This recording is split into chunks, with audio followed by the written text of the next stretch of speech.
Hello and welcome. This is Lisa Jones, and you are listening to the Exploring Death podcast.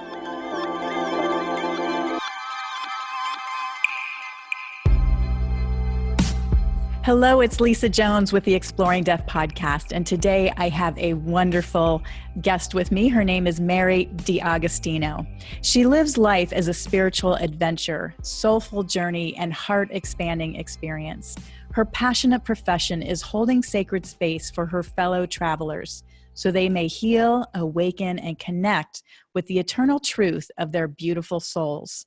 Her work as a spiritual counselor, energy medicine practitioner, soul medium, and educator in the healing and intuitive arts is how she both gives and receives from the universal flow of love. She's mom to 5, one of whom is in spirit, who is now her strongest advocate and supporter. Welcome, Mary. Thank you. Thank you so much, Lisa. I'm so glad to have you on the Exploring Death podcast. We were just chatting about how we connected and how I just now allow spirit to bring whoever's next next on the podcast. And we connected, and I'm just blown away by your experience of what you've experienced in this lifetime, and especially of losing your son. And I would love you to just jump in and start sharing whatever you feel your heart wants to share at this time. And some days I wonder, why am I doing this? But it just keeps pulling me back. So I truly believe that's my mission on earth. So I'm so glad to have another fellow being here that's well, we need each other, For sure. I have a Hawaiian connection through Brandon too. Oh, great. So I'm not surprised that. Well, fabulous. Well, you'll have to come on out and you can get my IANS event. All right. So the first card, which is always the blockage card, is fulfillment. And I totally understand why this is the blockage card, because we all feel, when we lose someone, it's like you're just lost. You're not fulfilled. You're like, death is nothing. Our society has created this idea that death is the end. And some people believe even that when you die, that's it. You go into the ground and you cease to exist, which just makes my heart cry, because that, to my experience and yours, we've seen them go on, and then we felt their presence. We hear them. There's just things that we cannot explain that wouldn't be happening if they weren't on the other side. So, so our action card is the first one is pleasure.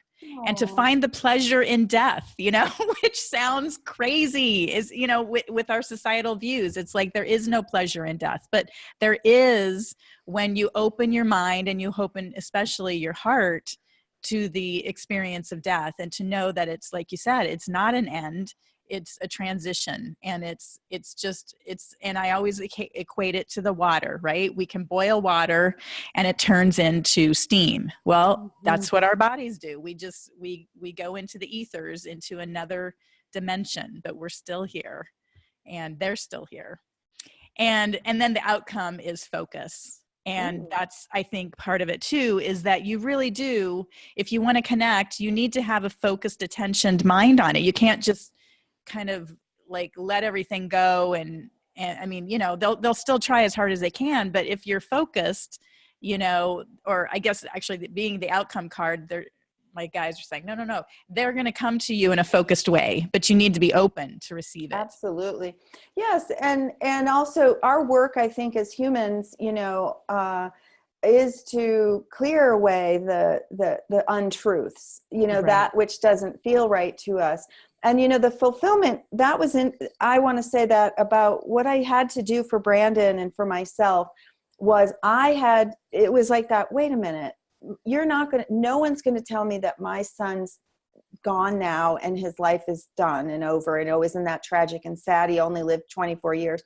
It's like, wait a minute, I know that life lives on. There's a continuation. And so the fulfillment of that promise, like the promise that each one of us have sacred lives, we're lights, we're light beings. We have something we're offering here on this planet at this time.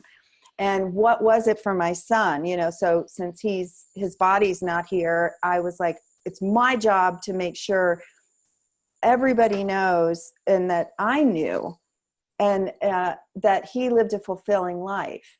and that I can live a fulfilling life, even with a child who's passed, which that's right. You know, That's beautiful. I love that interpretation of the fulfillment, because that's it. Society would say, oh, how tragic. He didn't live a full life. He lived an extraordinary full life. And not only that, but he's living on through you. I'm here for you, and I want to, help you connect and also open to your own light and how you can live it. And so, yeah, just, you can find me there and on the links, and we're going to change the way we view death.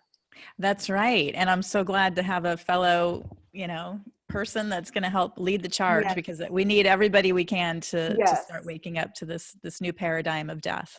Yes. Thank you so much. Okay. Thank you, Mary. All right.